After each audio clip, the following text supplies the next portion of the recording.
적대도 현상의 역설이라고 봅니다. 이게 뭐냐 그러면은 몸통이 꼬리를 흔드는 것이 아니라 꼬리가 몸통을 흔들어 버렸어요.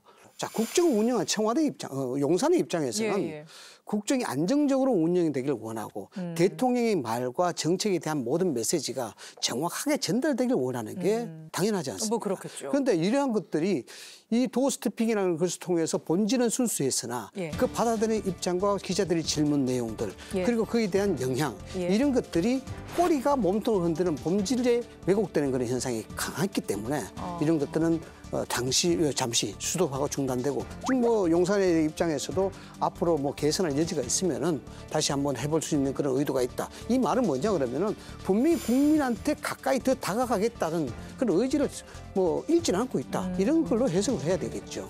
탁 박사님 중단 잘했다고 보세요?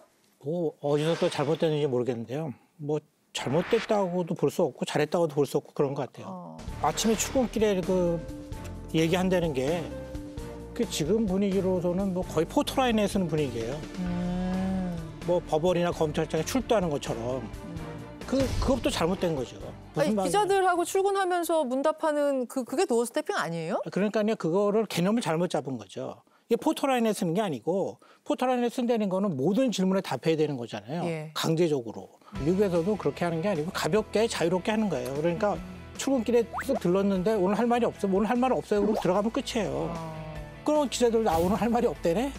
그럼 없나 보다. 그러고 가면 되는 거거든요. 그런데 어떤 질문을 했는데 그건 내가 오늘 대답을 해야 되겠다. 뭐 한두 마디 할 수 있는 거죠. 취사 선택을 해요? 예. 그다음에 자유롭고 가볍게 하면 되는데 마치 포토라인에서 갖고 정자세로 또박또박 대답을 하니까 이게 문제가 계속 생긴 거잖아요. 근데 저는 이 도어 스태핑 하는 날 그걸 이제 유심히 봤는데 들어가는데 거기에다 대고 뭐가 악의적이란 말입니까? 라는 식으로 막 이야기를 하는데 제가 볼 때 그거는 정상적인 질의는 아니었어요.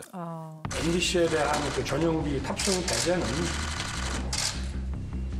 우리 국가 안보의 핵심 축인 이 동맹 관계를 사실과 다른 그런 가짜 뉴스로 이간질하려고 아주 악의적인 그런 행태를 보였기 때문에 MBC가 뭘 악의적으로 했다는 거죠? 뭐가 악의적이에요? 어떤 취재 원이든 간에 그 대통령에 계신 분이든 아니면 시장에서 일을 하시는 분이든 그 기자는 그 화를 내거나 시비를 걸면 안 된다 생각합니다. 그러니까 그 등 뒤에 대고 질의한 거, 요게 이제 가장 본질적인 문제라고 하셨는데 그거에 대해서 좀 다른 의견이시지 않아요? 노무현 대통령 때 초기에 검사와의 대화를 했잖아요. 그런데 검사와의 대화에서 노무현 대통령이 어떻게 보면 막 검사들한테 몰렸죠. 막. 또 예의에 어긋나는 이런 질문도 해대고 그러면서 국민들이 검사의 위력에 대해서 또 한 번 다시 보게 되는 그런 계기도 됐는데 그러면 노무현 대통령이 인사를 통해서 저 검사들 안 되겠다.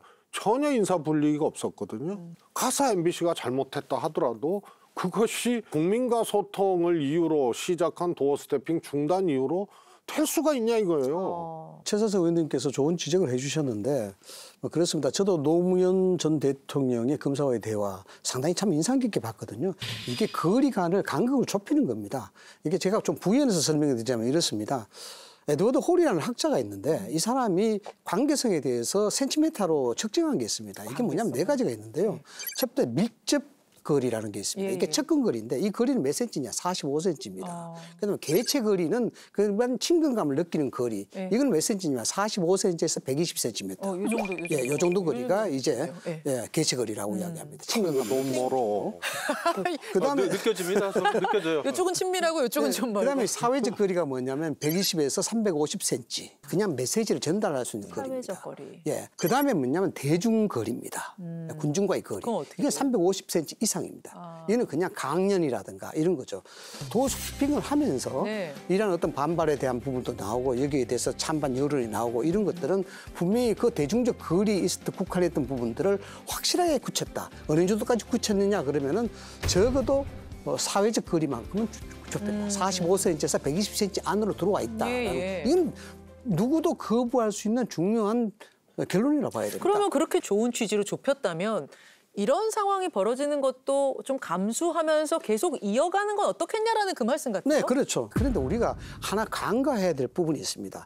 제가 보더라도 객관적 입장을 보더라도 MBC 기자가 이야기하는 무엇이 악의적이란 말입니까? 라는 어떤 톤에 대한 크기 이런 건 분명히 항의성으로 들렸습니다. 이 부분을 용산이 왜 예민하느냐? 이것이 상당한 군중적 영향을 줄 수 있다는 겁니다.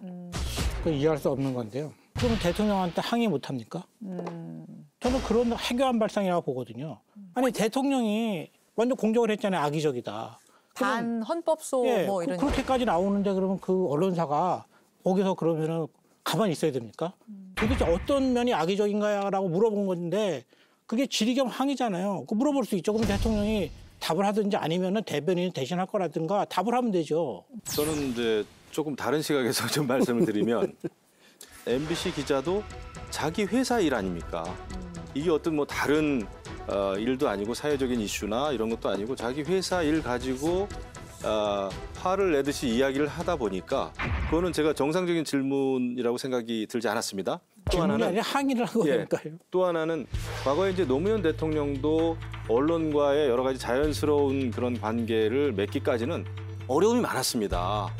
그 기자실 대못질 했다는 얘기도 있었고 그때 굉장히 막 그랬잖아요. 네. 그러니까 이제 역대 어느 정권, 어느 대통령이든지 간에 불편한 관계에 있었던 언론이 다 있었습니다. 하지만 여차저차 노력을 해가지고 이제 해결이 됐단 말이에요. 네. 그렇게 가는 겁니다. 이게 취재 기자의 관계, 언론사의 관계는 좋을 수만은 없어요. 지금 노력을 그럼 윤 대통령도 하고 있는 중이라고 보세요? 저는 그거는 그 선택의 문제가 아니라 해야 된다고 봅니다. 우리가 자전거를 타고 가다가 언덕으로 올라가려면은 네. 평상시에 그 기어를 가지고는 못 올라갑니다. 기어를 바꾸잖아요. 조정을 합니다. 그러면은 정치도 마찬가지예요. 취재원하고 기자도 맞춰가야 되는 거죠. 예. 맞춤형이 돼야 되는 거예요. 기자도 마찬가지입니다. 무조건 그냥 자기 회사에 뭐 자존심이 걸려 있고 이런 게 걸려 있다고 그래가지고 이것을 일방적인 주장으로만 하면 안 되는 거죠. 저는 그 슬리퍼 이야기를 김행 비대위원이 했잖아요. 국민의힘 김행 비대위원이 하는 걸 들으면서 귀에 꽂혔던 게 이런 얘기를 했어요. 청와대 출입 기자는 언론사의 1호 기자입니다. 특히 대통령이 직접 브리핑하시는 경우에는 예의 범절을 갖추는 것을 가르쳐서 내보냅니다. 모든 출입 기자들이 넥타이도 갖추고 제대로 정자세로 이렇게 대통령의 인터뷰를 들었죠. 기자 출신이시잖아요. 맞아요? 기자 출신이죠. 궁금해졌어요. 진짜 그런가? 아무튼 저 때만 해도 그래도 그 회사에서 에이스가 예. 청와대 출입을 합니다. 아하. 그리고 이제 심지어는 맞춤형 인사를 해요. 예를 들면 여당에서 어떤 후보들이 나오고 어떤 유력 후보가 있다면 그 유력 후보가 나온 학교, 지역 이런 거 맞춥니다. 왜냐하면은 이거는 이게 여러 가지 의미가 있어요. 취재원하고의 그 접근이 잘 되는 거예요. 그러니까 뭐 잘 보이려고 하는 이런 차원이 아니라 가까이 가야 취재를 하니까? 그렇죠. 예를 들면은 딱 만났어 기자하고. 근데 취재원이 나 광주 일고 나왔네. 네. 딱 그러는데 기자가 저는 이제 경북고 나왔습니다. 이러면은 이게 계속 말을 이어가기가 쉽지 않거든요. 물론 안 되진 않지만. 그럼요. 친밀도에서는 좀 떨어진다. 이게 법의 문제가 아니죠. 그러니까요. 안 되는 게 어디 있어요? 취재할 수 있죠. 하지만 예를 들면 광주 일고 나는 몇 회인데 자네 네. 몇 회인가 제가 몇 회입니다. 그 선배님 저희 누구 됩니다. 그 선생님 기억나느냐? 네. 기억난다. 막 이러면서. 이러면 이제 계속 이게 돼요. 실제로 경험해보신 느낌이에요? 그럼요. 왜 취재원과 기자는 그런 사이예요. 아니 근데 예의 범절을 네. 가리켜요? 예의 범절이라고 하는 것은 이제 표현 자체가 큰 이제- 범위예요. 그러니까 예를 들면은 사회부 경찰 기자를 간다 그러면은 가면은 경찰서장 그다음에 거기 또 무슨 반장한테 절대 너 기죽으면 안 된다. 그런 식으로? 아니 지금 이 예의 범절 얘기잖아요. 슬리퍼 그게 신지 이제 말아라. 뭐 그 넥타이. 문화를 가르친다는 거예요. 그 출입처의 문화. 네, 출입- 국방부 문화. 출입하면 출입처- 경례 똑바로 해라 뭐 이런 거 가르칩니까? 그래서 이제 기자들도 잘못된 기자들도 경찰서 가면은 예. 그 형사 이런 분들한테 형님이라고 부르고 여기자들도 형님이라고 그랬어요. 그러니까 그 출입처에서 취재를 잘할 수 있으려면 이런 것들을 좀 적응해야 한다. 그렇죠. 뭐 이런 거. 그 맞춤형 그 매너를 이제 배우는 거죠. 매너. 그다음에 청와대 가면은 당연히 청와대는 에이스들이 가는 데고 네. 대통령이 있는 데고 국정을 담당하는 최고의 권력 기관 아닙니까? 그러면 에이스들이 가고 옷도 잘 입고 또 부러웠어요. 보면은 막 이렇게 깨끗하게 아침에 딱 해가지고 예. 저녁 때도 이제 들어오면은 깨끗하게 들어오고 그거 언제 사회부 할 때는 얘기야? 완전히 막 흙묻히고 돌아다니는데 사회부 흠무치고 오고. 흙묻히고 돌아다니고 네. 뭐 그냥 옛날 생각나.